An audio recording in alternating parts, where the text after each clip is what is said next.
And we're live, broadcasting from the footsteps of New York City. We are music manager Jason Tramm. Thank you so much for joining us for a unique podcast community where we explore the issues and challenges of the performing arts world as seen through the eyes of distinguished colleagues.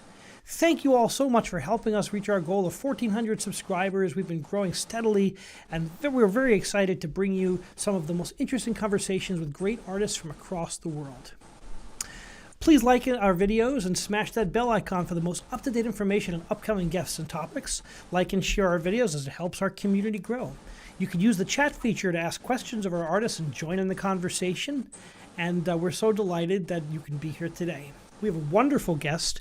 We have a recording artist, Tami, who grew up in Oklahoma and is originally from Texas. She moved to Nashville to pursue her career as a singer, and she was a Sony recording artist working as a demo singer. And while doing demos, she worked with country, and she met and worked with legendary country music producer Bobby Braddock, who went on to produce her first album, which is Velvet and Steel. And on that album was her Billboard chart-topping smash hit, The Sugar Shack. She was named a #1 Breakout Artist of the Week by Billboard magazine, and since has been making music all over. And we are delighted that she could join us today. Welcome, Tami. Hi, guys. Thank you for so having me. glad you could be here. Wonderful. I'm glad to be here. We are on different time zones, but it's wonderful to catch up. You were our first guest calling in from Thailand. Tell us how is Thailand today?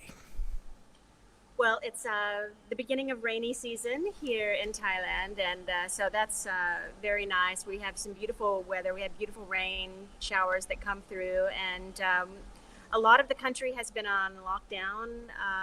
They're incorporating the vaccine to get the vaccine rollout in the country, and that is going, and hopefully they'll have the population vaccinated very soon. But that seems to be what's happening at the moment in Thailand, and it's just been great to be here amongst my friends and amongst my peers, and being supportive. I had the vaccine before we came over, and it's just important to see how it's going in the rest of the world, and there's still a lot of work left to do as far as the vaccines.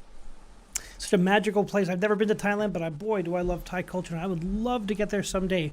What's the musical culture like in Thailand, and how does someone who's a Nashville artist wind up living in Thailand?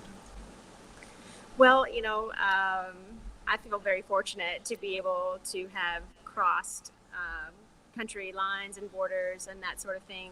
I started out singing jazz in China, which was an unbelievable experience. We were able to sing with amazing musicians all around China, and that's how I came to find Thailand. We were traveling all over Asia, Southeast Asia, and we happened upon the country of Thailand. It came to Bangkok. We loved it. There's a great music pulse, a great live scene, lots of live entertainment venues, and then we fell in love with the island Koh Chang, which we're on right now. Beautiful. So let's go back to the beginning. Did you always know you wanted to be an artist? Yes. Yeah. Some people are born singing, right?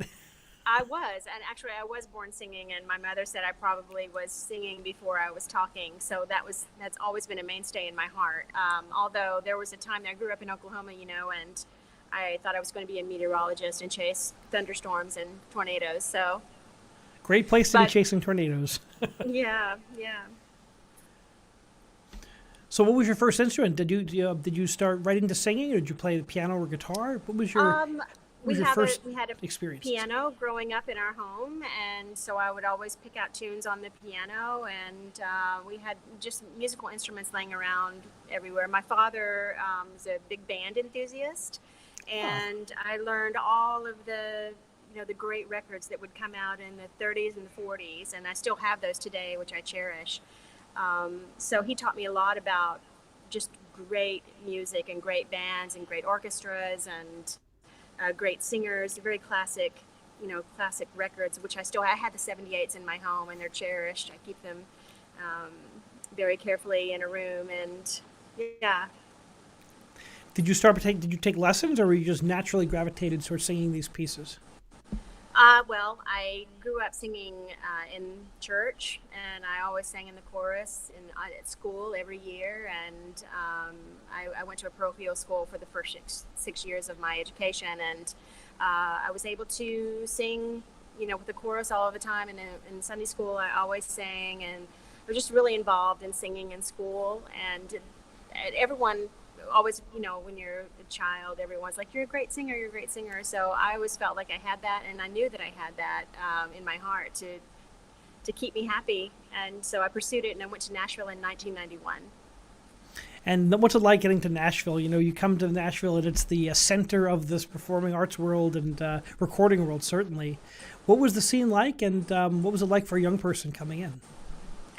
Well, it was wonderful, and it was a new experience for me, obviously. I mean, to go from Oklahoma, which is a lot of great singers and artists come out of, the country artists specifically come out from Oklahoma. And I was just going to go to Nashville and learn everything that there was, and I wanted to learn every aspect of the business. And that was the first thing that I learned, was to figure out how the business worked. And I immediately found out that publishing and songwriting were the mainstays of country music, and there were amazing, amazing songwriters and publishing houses out of Nashville. And that's how I kind of got in that songwriter circle. That's how I met Bobby Braddock and various other amazing, legendary songwriters, and the songs, that they have written through life. And to go through some of these catalogs are just priceless, to be able to listen to the music that has been created out of Nashville, not just for country, but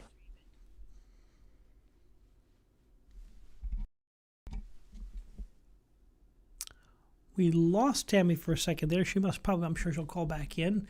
We are broadcasting from the other side of the globe, so as she calls in, this is an artist who's done so much recording studio work, and I can't wait to talk about that. Hi, Tami.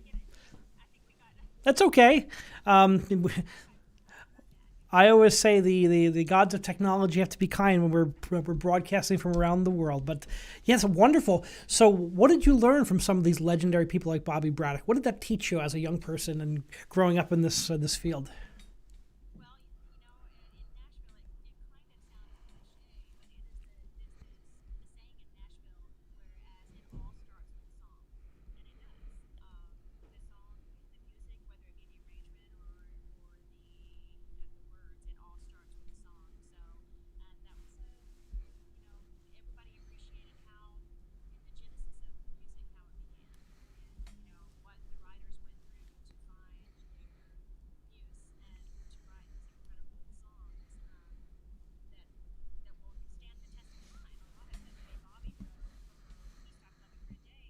Oh boy. this song, I don't know, has been voted numerous times around the world the #1 country song of the world. And it's those kinds of songs in Nashville always on my mind. The classic song sung by Willie Nelson and many others, Elvis Presley and so on, that will stand the test of time.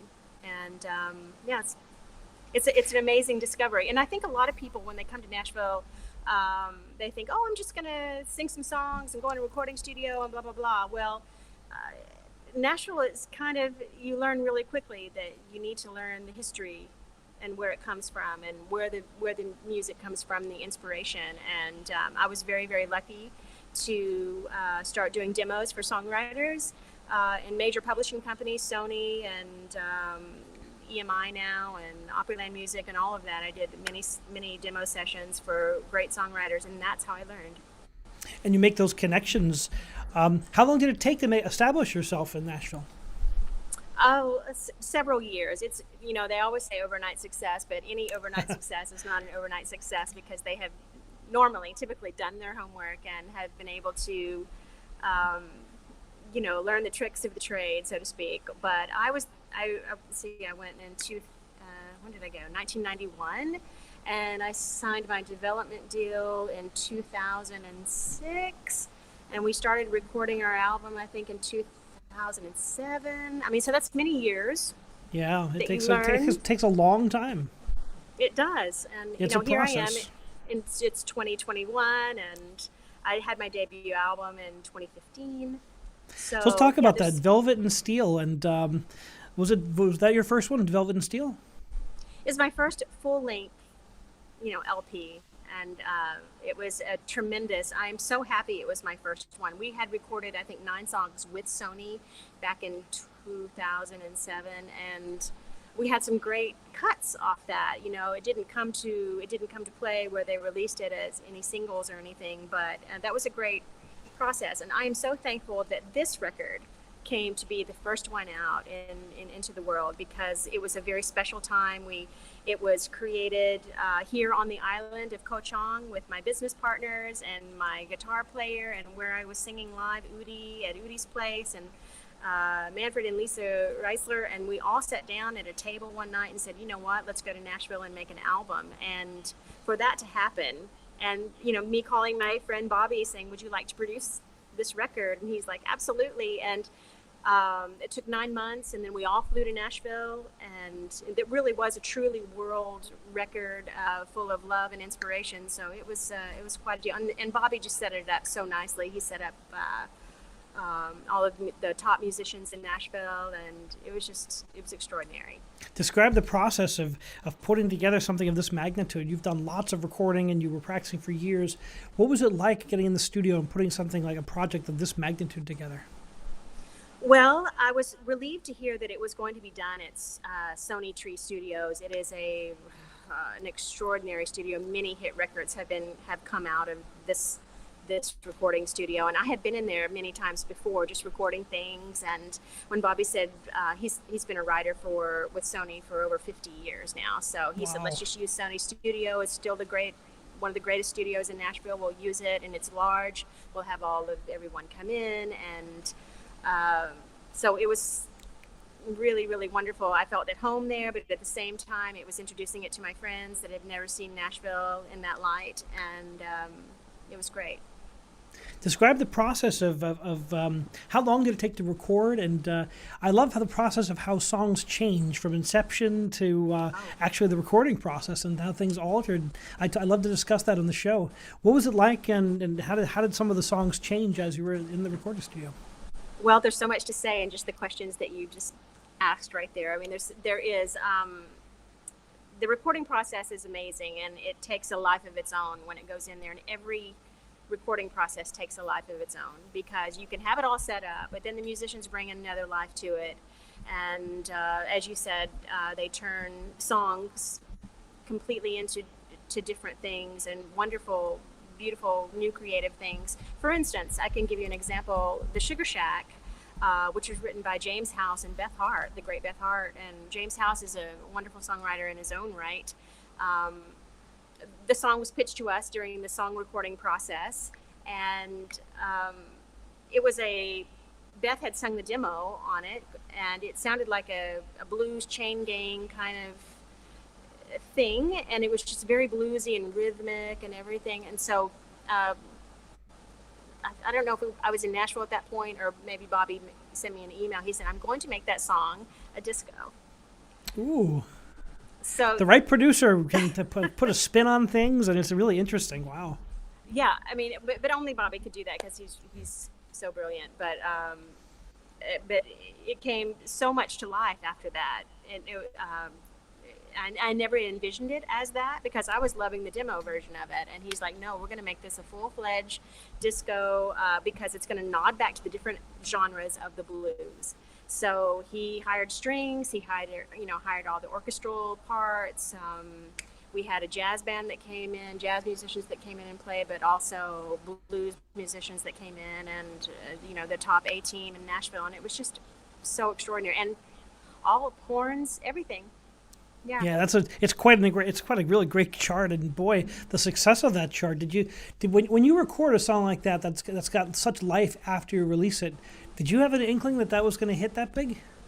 No, in fact, there are 13 songs on the record, and of course I love every one of them, and they're very specially selected. They were very, very specially honed and just very selected, and Bobby actually put the album together to go in sequence. It's a concept album to where, like, you listen to it from the beginning and go all the way to the end, and that it gives you a journey into the soul and blues. That was his concept. And he calls it a compendium of blues. So I I certainly didn't think that was going to be the first cut, the first single. And when my team said, we're going to send this to radio, we're going to send this to, get it charted and send it to have dance remixes made and everything, I was floored because I didn't realize it would happen like that. And before I know it, we were on the charts for 12 weeks, but it seemed like not very long after that we were starting to chart. I had my first chart submission into Billboard, and I'm like, whoa, and it kept just staying and staying and staying. And so, you never expect these things. Isn't that amazing? It has a life of its own. Happen. Yeah. And it's how exciting is it to know that the music you created is being passed around all over the world and people are dancing and enjoying it. What does that feel like? Surreal. I mean, it's even today, it's very surreal, because I'm hopefully I want to be a very down-to-earth person, and I live my life and try to enjoy all the little experiences in life. And, we travel, and we have my husband and I travel, and we have wonderful experiences through that and wonderful friendships made through that. And then there's the music side to me. And so sometimes they meet, and, it's always interesting when people come up and like, oh my gosh, I love that song. And I'm like, oh, well, thank you very much. When I saw that it was in the dance charts, I'm like, huh. And when I listened to it, I'm like, oh, it's so bluesy and it's so down home and really exciting. It's such a surprise that hit the dance charts because, you're at your core, you are a blues kind of country, kind of this beautiful sound. And I did not expect that to be a dance chart song. I was just amazed. It was just interesting that things can go in that direction. Yeah. And sometimes you never know. You never know. And I was telling someone earlier that my life has taken these wonderful circuitous turns that really aren't to be expected. None of my life really has taken these, that I could plan out and say, oh, I'm going to do that. I mean, I knew I always loved to sing, but never did I ever envision that I would go to Nashville, and then from Nashville I would stop singing country and start singing soul and blues, and then I would go to China and sing jazz, and then I would go to Thailand and sing blues, and then from Koh Chang Island that we would have an album concept and we would fly back to Nashville and record an album. It just never, you couldn't plan this. Well, things just happen when they're supposed to happen, right? And you kind of have to be prepared. We have a lot of young people listening to the show, and I always say you have to be prepared. Overnight success is a complete myth. You have to be prepared for that overnight success to happen. Right. The luck favors the prepared, I tell my undergraduates. Well, that is so true. I mean, it is. I mean, I feel like I had been in the business for so long that when they threw it at me that, oh my gosh, you're also going to go on a dance tour. You're going to go on a dance tour, and you're going to really? What was that like? On it. Very, very interesting. We did all the West Coast dance tour, and we hit all the clubs, and, I'm singing the Sugar Shack, which is the song I really, really love, and I loved what it had turned into be. But I was on this dance club tour, and, here I am. I know I'm a blues and soul artist, but it was just so much fun. Yeah. Well, to make people happy through your music is a blessing, and boy, you've made so many people happy with that song. Do you get to return to your roots often, and do you get to have your other projects been back to your roots, or do you combine the two worlds? At this stage in my life now, I combine everything. I never know really, like for instance, here on the island, Koh Chang Island is one of these beautiful little offset islands in Thailand that you wouldn't expect that there would be such a scene. But there's a music scene on this island, which I did not really know about until we visited. And we have people on this island of Koh Chang that come from all over the world. I saw a map the other day where it showed all of the different countries that come to visit Koh Chang, and routinely they come back every year. So all of Europe, nearly all of the countries in Europe will come back. We have many expats that live on the island that are from other countries that have made their home here now. And it's just such a wonderful thing. And to see my friends and the people that I love that are from all over the world, it really expands and broadens our hearts, to know that we catch up, what music are they doing? What are we doing? It's just great. It's great to hear that there's a great community down there. We have our first question from the audience. Steve asks, do you think female singers and musicians often get as much airplay, if not overall respect, as their male counterparts? And if so, why or why not? Well, that's a great question, Steve. I think it's starting. Obviously, there have been great female artists that have led the way and have led that path to, you know, Diana Ross, Tina Turner, and Ella Fitzgerald, and all of the ones that have paved the way to make female voices come strong. But now there seems to be an awareness that, and as my beginning track of my album, Strong Woman, women are strong and women can hold the way. So we hope that through advocacy and talking about women and women's strengths and what they're able to do, that women can lead the charts and stay in the charts and be business owners and do anything they put their mind to. And these days, I think musicians have to become businessmen all of themselves. It's such a different. How has the industry changed when you started in music? Well, it's changed quite a bit, because when I was recording my first album with Sony, I mean, we were still doing DAT and 2-inch, you know, recording. So everything was been, you know, when you recorded, it was put in a vault. Like my album is in a vault somewhere, and the whole 2-inch is in a, you know, the big reel is what I'm talking about. And now it's all digital. Everything is digital. It's completely changed. And also too, as far as like record label wise, you know, people are putting out independent music of their own. They are signing up. There's the video, there's YouTube, and you're getting to explore a lot of different genres just by YouTube and outlets like that. It's wild how, I mean, back in the day, it used to be the record companies controlled everything. These days, the indie artists have incredible access. They have a worldwide access. But how do they break through? That's the challenge. They have the access, but how do you make the noise to have people drive to your music? Well, that's it. You just have to make the noise. You have to keep making the noise, and you have to, you know, just be out there and, you know, saying, here I am, and please listen, and, you know, here we're not going anywhere. We're going forwards. And there is a way to do it. You know, you can go online and learn how to put out your own album. You can upload it. You can share it. And that's the things with technology right now that, you know, it's available that we can do. So I think from how the industry has changed, it's changed tremendously, because now we're seeing artists that on TikTok and YouTube that we have never seen before, that we may not ever see before. And now we're seeing them and we're like, wow, that's amazing. Yeah, people. I've discovered some through Reverb Nation. I've been discovering so many wonderful indie artists, and I think it's so interesting to me that I guess back in the day, the record companies would create these images of the artists that they wanted to promote, but today's indie audiences wants reality. They want reality. They want to know who the artists are. They're very interested in the message that they're saying, and I think a lot of people want the realism in their music, and people want to get to know the artist. Yeah, and they can check you out. You know, they can have contact with you. They can check you out, and they can really. And I do hope that is the new trend for somebody to say, "Wow, that's real." You know, that's a real person that I can contact, and it's not just some, you know, big marketing example, but it's real music. They did that in their bedroom. You can see all of these things. So it's quite a wonderful time. Well, did you self-produce that first album, or was it produced through a company? How did you do it? No, Bobby Braddock produced the album, and he's so gracious. I mean, he would always ask my advice on things, but he really is the genius on that. He had it all in his head before we all reached Nashville, and again, it was a wonderful thing to have everybody come for this album, to come to Nashville, come to, you know, Lisa and Manfred are from Germany, and they have a wonderful theater in Germany. It's a musical theater, and it's a beautiful theater, and I can't wait to see it. But they came all the way from they live in Thailand too, so they came from Thailand to New York to Nashville, and it was just extraordinary. And then Udi, my guitar player, came, and he was a guest artist with the other musicians, so it was wonderful for him to come and be a part of that. And it was just a really, really great time.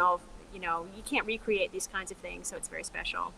I always tell my students and the people I work with that music is like an amber that captures everything that's going on in society around you, whether it be Beethoven or whether it be that album you put together. What is it like to listen to the tracks off that album, and does it take you back to those places? It does. when I do hear it. I love hearing, all the little inflections that the musicians put on, and I can still remember, like, if they went in and did a quick overdub, I can still remember, how that happened. And we lost 2 musicians off the album that passed away, and so I feel very grateful that they were able to come and be a part of the album, and it was just a wonderful time. How long did it take from beginning to completion? Oh yeah. Let's see, we tracked for 2 weeks.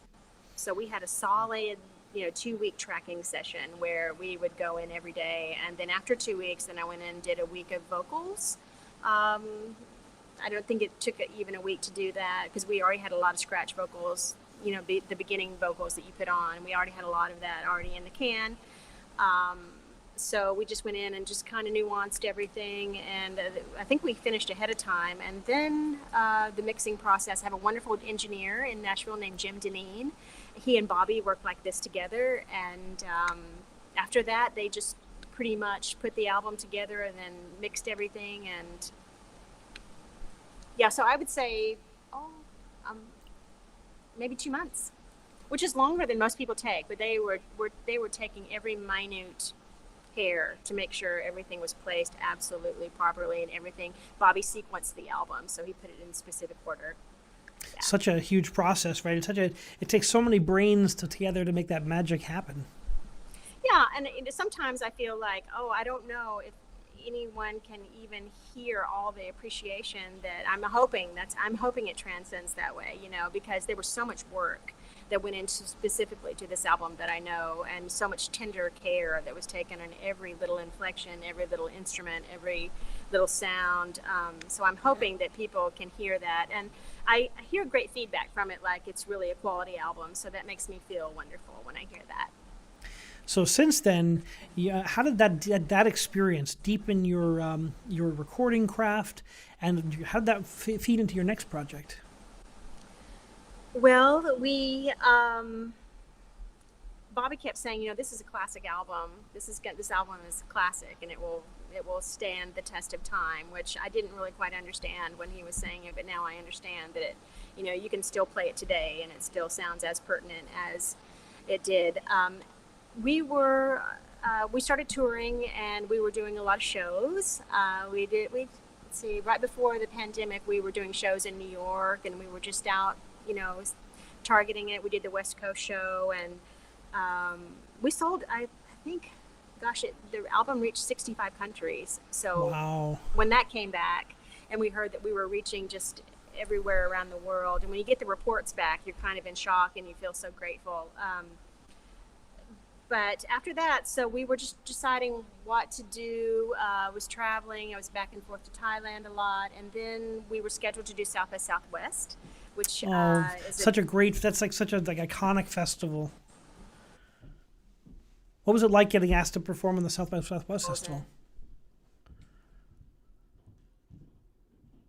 We lost connectivity for a second. It's come back to us in a second. I know we're just about to talk about some of the COVID performances that Tami was booked for, including the iconic South by Southwest Festival, which is one of the great festivals in the United States. So look forward to asking her about that. And this is off of the success of her Velvet and Steel album, which charted her in the Billboard charts, making her a Billboard #1 breakout artist of the week. I think she's back. Tami, are you there again? As we reconnect. So we're so fortunate to have Tami with us today, talking to us from Thailand. She's on the island of called Chung, she said, which is very exciting. It's our first guest from Thailand, and splitting her time between Nashville and Thailand. So until we get her back, we're going to start and talk about the effects of COVID on this wonderful recording artist's life and her performing. So bear with us for a second. Stand by.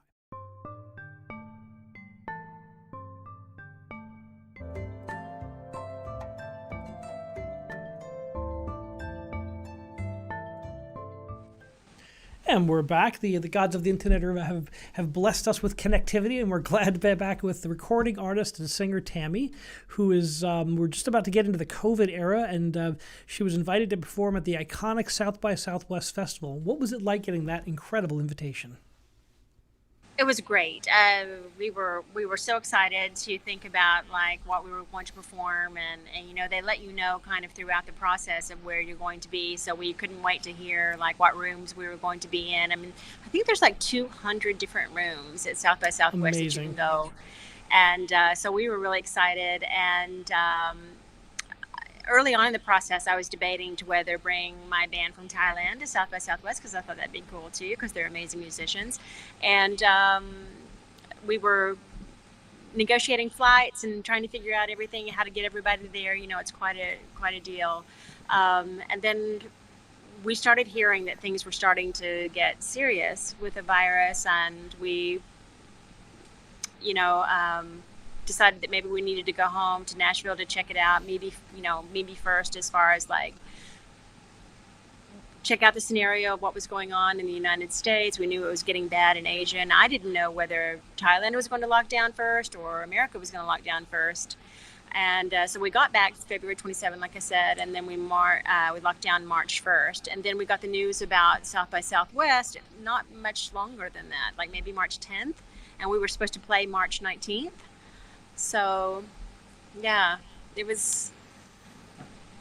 It's heartbreaking when you pour your soul into something and you finally get that offer, and it's tough, right? I know I must have had 100 performances canceled in COVID, and you know, it's every one of them is a loss. It's grief. It is, but then I called my band, and once we got back to Nashville, we said, well, maybe we can't bring my Thai musicians, and I was very upset about that, but I have wonderful friends in Nashville as well, and I called them and I said, well, do you want to go down to South by Southwest? And they said sure. So we were planning that, you know, foray to go down to Austin, and then the call came that it was going to be locked down for sure. So I called my musicians in Nashville and I said, what do you think about us kind of recording what's going on right now, because this is kind of unprecedented and nobody knew really how everything was stopping. All the gigs were stopping, all the businesses were being closed, and we went into the studio one at a time without seeing one another and laid down tracks, and that's how we conceived of Together Apart. So tell us about that process. So Together Apart, I can't picture a better metaphor for life during the COVID era, right? That's such a prophetic and you know, it was a symbol of society at that time. What was it like? What's that process like? I know you're probably used to recording in the studio live with your colleagues. What was it like doing it separately? Well, you know, it kind of went in stages, because I thought, well, maybe South by Southwest will have some sort of video live or something. So we better record at first we were going to record what the set was going to be for the live show. Unless we'll just go in and do what our set is going to be. And then it kind of came, you know, to knowledge that, gosh, that might not even happen. And there was just a whole lot of masks, you know, the whole mask thing about mask or no mask, and how fast is the virus spreading, the daily news that was coming in. So we decided just to make it a concept album, as our EP. It's an EP about what was going on at the time. And like, we need to document this because. Sure, it's just so important, because I mean, I say everyone's like, this is a once in a lifetime. This isn't once in a lifetime. I mean, just look at Broadway and the Metropolitan Opera. They've never closed for more than a couple of days. Even 9/11 only closed Broadway for like a week. I mean, this is truly once in the history of those organizations. I mean, this is once in 100 years, 150 years. So we really don't know this at all. This is kind of new for all of us. And most people that we know have never lived through a pandemic. We've never done that. So we were, you know, a lot of people were scared too. And I always ask my musicians up front, I said, do you feel comfortable even going into the studio right now? If you don't feel comfortable, I completely agree with you. There's no issue, you know, it's not a problem. And everyone agreed that they wanted to do this because it was important for them. They were starting not to play, and there's only so much Netflix we can all binge. Right. And you don't know how it's spreading. You know, there was a lot of questions at that point. So the first song that we did on the album was What's Going On, or no, it was How Long Has This Been Going On? The Paul Carrick cover that we did, and we thought that was kind of apropos. And then secondly was Marvin Gaye, What's Going On? And as you know, and I tell people, it was like, gosh, in America, you know, not only did we have a pandemic, we had an election at the same time, and it was so much, you know, it was just so much. Everything was so much. And we did the Marvin Gaye cover of What's Going On. And then we did some tracks from Velvet and Steel because we wanted to do a live version of it because that's what we were going to, play at South by Southwest. And it was just, yeah, that's a lot. Yeah, that's very emotional. What was it like being in the studio making music after taking the break and getting back into it? What was it like in the studio again? What is it like now? Have you played any live performances since then? I played some here in Thailand. I played with my musician friends, maybe just did a live show, one or two. But I haven't. Well, I have been in the studio at Christmas time. We did another. We thought maybe, when we first went in, we thought the pandemic maybe would be over by Christmas. Well, it wasn't exactly. So we said, let's do a Christmas album. And I called Bobby again, and I'm like, Bobby, I just want to do a little Christmas EP. I've always wanted to do it. I want to encourage hope. I want to encourage happiness, any happiness that we can, because people were losing family members at that point and getting pretty serious. So he went into the studio with me. We went in with, of course, Jim Deneen, the engineer, and we went in with just a piano player, keyboard player, and he did all the wonderful thing. Mike Rojas, which is one of the key players in Nashville. He's fantastic. And I asked my friend Billy Gaines, who is an amazing artist, to come in and sing some duets with me. He's an amazing singer. And we just did a Christmas EP called Christmas together apart. Yeah. Yeah, it's important. So I always ask artists, I love this question. So what has the COVID period taught you about yourself? Well, it's taught me that I need to have more patience, but it's also taught me that a perspective of the reality of people's lives, or not that I didn't know that before, but just the impact that everything has made with the sickness and the illness and the pandemic and whatnot, not being able to travel and see your family and friends. The importance of the small things. I always believed in that, but I believe in it even more now. That music is the great healer, more so than ever. We need music and arts. Where would we be without the arts during this pandemic? I mean, everyone's been watching streaming services, listening to Spotify, watching all their music, and I think without that, boy, it'd be a very dark place. Very dark. And so, we realize what joy that the arts bring us, not only just music, but literature and performing and those kinds of things. We need that as people to just express ourselves and to be able to be emotive and to share. We've all learned that sharing is very important, that we still be safe, but sharing emotions and feelings and supporting each other is super, super important. I've never seen so much camaraderie in the music business across the different genres, as people really are reaching out to cross lines and kind of supporting each other. It's been pretty fascinating. Yeah, and realizing that it's the art forms are sometimes the first to go, but the most important in our lives. I mean, there's been so many wonderful things that my friends and I that we've all donated to keep. The musicians that depend on this for their livelihood, to keep them going and to keep them inspired, just to keep them supported, that's also important. And not only that, to look after our fellow man as brothers and sisters. That's the number one thing. We have to look after each other as brothers and sisters in this world. What do you think the changes might be in the industry after we come out of this? We're starting to plan to emerge from the COVID period. I know I'm getting concerts bookings. I'm getting conducting offers starting to come across. What do you think it's going to look like as we come out of that into the next chapter? I was just talking to someone the other day about just the mental awareness of what has gone on. I think that the art will be deeper. I think we are going to reach into a deeper place because we realize how valuable this is, how valuable human life is, and how valuable the world is and how valuable we are to each other. So I think even the bright light to that is that art can be deeper even and more touching. And I think people know that, that it's really something that we're going to want to express and say, hey, we care about one another, and we need to care across the world, not just in our own little corner, but we need to help everybody. And I'm hoping that's what the general consensus is, of course. History has proven that that the art is our mirror to our souls, and that after great national tragedies and after great bouts of disease in the past and war, that art is the way that we come to terms with these challenges, and that's the way we express ourselves, and that's the way that society has always kind of got out our emotions. And I think we're going to see an outpouring of great art, both in the classical sense and in the contemporary sense. Yes, all genres, all forms of art. It's never more an important time to say, hey, we're there for each other, and this is what we went through, and this is what we've learned about one another, and how because really, to see something on this level when you just think it's gonna stop. I mean, at first when it started, nobody knew. Maybe last 4 months, 3 months, we didn't know.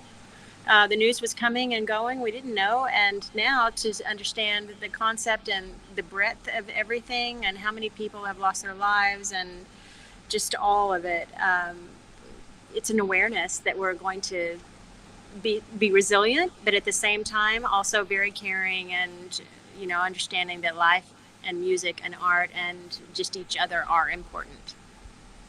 What's it going to be like when you retake the stage and get in front of and you get to communicate with an audience again? What do you think that's going to be like? So nice. I mean, it's just, I look back on those times, and when you have that, I have friends that I communicate with often, like, we can't wait to be back in Thailand, or we can't wait to see you again, or I can't wait to hear music. And I say the same thing to my friends, that, gosh, what a joyous gathering that will be again, because not only to hear music and to be experiencing it, but to be together again. That's going to be the most amazing thing. I've been rehearsing with 2 choirs every week, my university courses and my orchestra, all via Zoom for the last year and a half. And I can't wait to get humans in front of me again, orchestras, singers, opera singers, the people I collaborate with. And I just can't wait to be in the room with these people again. I mean, we've done what we can to keep communities together via telecommunications. Yeah. And that's been thankfully that's there, because 5 years ago, 10 years ago, that wouldn't have even been an option. So, but I think it's time for the screens to go down and the live people to come back again, and the human part of the music. You are so right, and I think it's that human element that we're all going to be so much more appreciative, and the art forms are so much more appreciated now. So, yeah, I think we're on the track. We just need to get everybody up and running again, all countries back and running, because the reality is that the world won't come back until the rest of the whole world comes back. So we may be fine in our country, but because we can travel, and because we do travel, and because we're now living in a global environment, that everybody has to be up and running again. And that's the knowledge we have now, that's what we need to do. Who would have ever thought that something like a virus across the world would become this ubiquitous and just travel so fast? But yeah, it is truly a global society, and we have to treat this globally. It's not just one country, another country. It goes across borders so easily. Yeah, and like just you and I talking, I mean, this is a gift in itself, because who knows if we would ever have met in other circumstances, and now we're able to reach miles across the world and talk about things and experiences. So there's beauty in it, and we also have learned great lessons and know the important things that really we value in our life, our family, our music, our art, our human kindness to one another. Those are the things. Those are the things that matter in the end, is the connection with our people we love, and bringing the joy and the passion of our art to people, and that's why we exist. Tami, thank you so much for joining us on Music Matters today. How can people find out more about your work, and where can they go to learn about your upcoming events as they emerge? Oh, wow. Well, my music is on all platforms. It's on iTunes and Spotify and Amazon and all of the things, and that's great. And I would really appreciate it if you checked it out. That would be wonderful. But also, if you just want to communicate on another level, I'm on social media, of course. I mean, Twitter, Facebook, Instagram. So, and maybe can you drop those links, or I can? Absolutely. Thank you. We'll put them in the chat feature. So are you going to be performing in New York upcoming?